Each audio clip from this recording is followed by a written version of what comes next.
The air in the dimly lit lounge was thick with the scent of expensive bourbon in her perfume, something floral but with a sharp, musky undertone that seemed to cling to the back of my throat.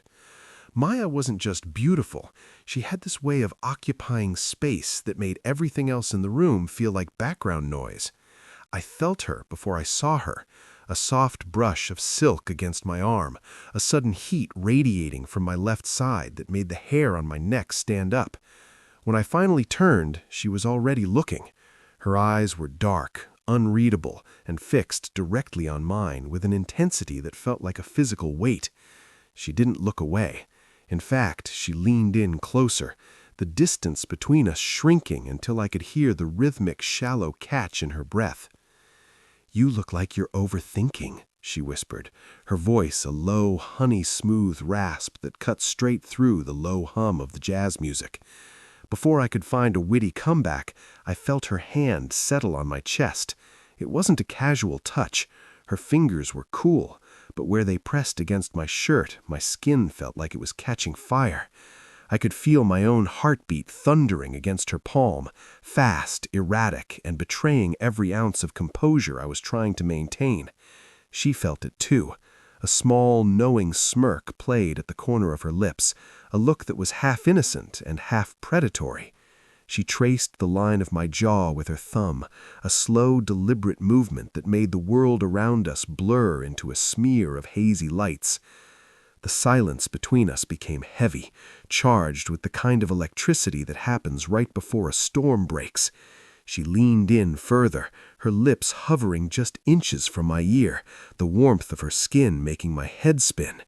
For a second, I thought she was going to kiss me. I wanted her to. I wanted to lose myself in whatever game she was playing, because in that moment, she felt like the only real thing in the room. Her eyes searched mine, wide and seemingly vulnerable, shimmering with a soft light that screamed for protection. It was the look of a woman who had finally found her safe harbor. But just as I reached out to pull her closer, she pulled back. The warmth vanished instantly, replaced by a sudden chilling breeze. She tucked a stray hair behind her ear, her expression shifting into something uncomfortably neutral. She dropped a small, folded piece of paper into my hand and stood up, her innocent smile returning as if nothing had happened. "Don't follow me," she said softly, "unless you're prepared to lose everything." The note in my hand felt heavier than it should have.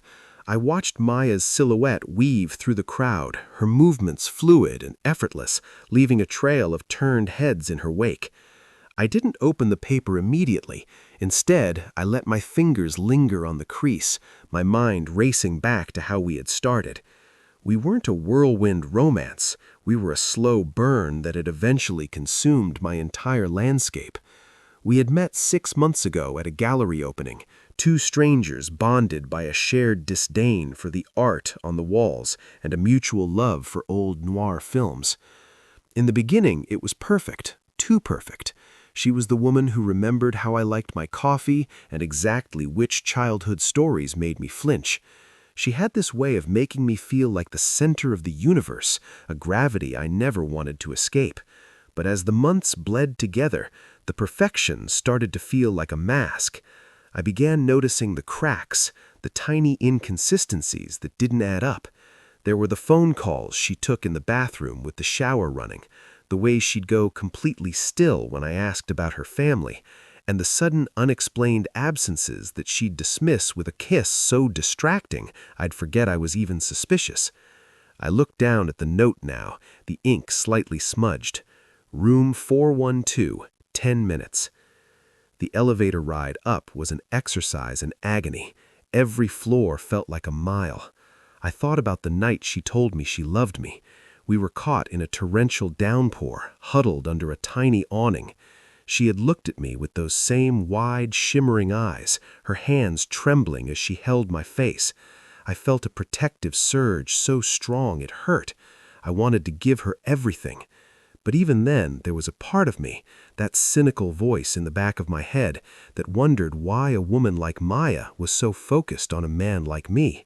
What did she see when she looked at me? A partner or a project? I reached the door of 412. I didn't knock. It was already ajar. The suite was draped in shadows, the only light coming from the city skyline bleeding through the floor-to-ceiling windows. Maya was standing by the glass, her back to me. The silk of her dress shimmered like oil on water. When I stepped inside, the click of the door closing behind me sounded like a gunshot. "You came," she said, her voice devoid of the playful teasing from earlier. It sounded hollow, tired. I walked towards her, the tension in the room so thick I could practically taste it. When I was close enough to touch her, I stopped. I could see her reflection in the glass. She wasn't smiling. She looked terrified. Or perhaps she was just a very good actress. She turned around slowly, her hand reaching out to grip my tie, pulling me towards her until our chests collided. The heat was back, but this time it was desperate, laced with a frantic energy that made my blood cold even as my heart raced. "Tell me one truth, Maya," I whispered, my voice thick with a mix of desire and dread. She tilted her head, her lips brushing against my chin, her breath hitching in a way that felt devastatingly real. "The truth is," she murmured, her eyes searching mine for any sign of weakness, "you're the only person I never wanted to hurt." Before I could process the weight of those words, she pulled me into a kiss that tasted like salt and secrets, and for a moment I chose to believe her. The kiss was a lie we both agreed to believe in, but the air in room 421 was quickly running out of oxygen.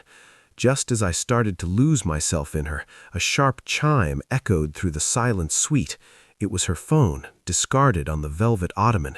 The screen flared to life, illuminating the room with a cold, digital blue. I saw a name flash across the display. Julian. The name hit me like a physical blow. Julian was her business associate, the man she claimed was just a mentor, yet the man who looked at her with a possessive hunger every time they were in the same room. Maya stiffened in my arms, her eyes darting toward the device. In that split second, the mask of vulnerability slipped, replaced by a flicker of raw, calculated panic. "Don't," she whispered, her hand moving to block my view, but I was faster. I stepped back, the heat between us evaporating into a bitter chill. "He's downstairs, isn't he?" I asked, my voice dangerously low. The jealousy I had been suppressing for months roared to the surface, a hot, stinging tide. Maya didn't flinch. Instead, she walked towards me, her heels clicking rhythmically on the hardwood. She stopped inches away, the silk of her dress now feeling like a trap. She reached up, her fingers tracing the collar of my shirt with a bold, agonizing slowness. "You think this is about him?" she challenged, her voice dropping to a provocative silk.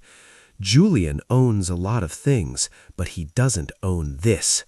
She leaned in, her lips ghosting over mine, a forbidden promise that made my pulse jump despite my anger. It was a power play, a silent war between her loyalty and the magnetic pull that seemed to be dragging us both underwater.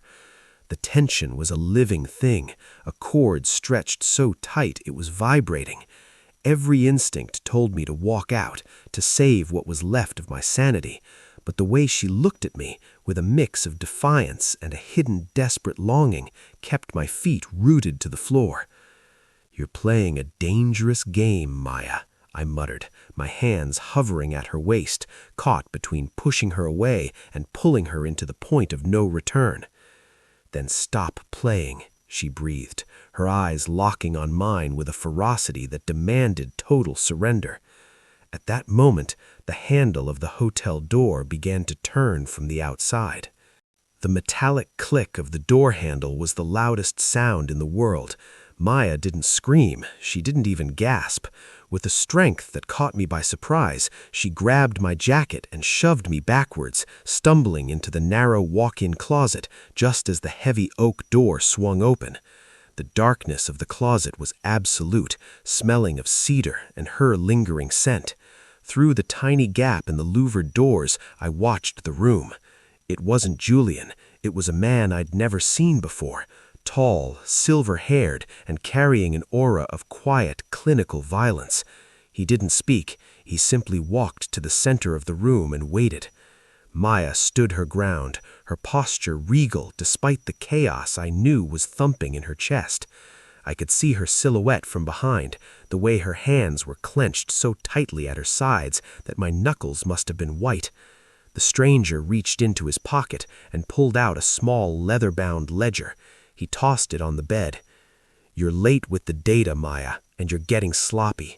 We saw you at the bar. The mark is becoming a distraction."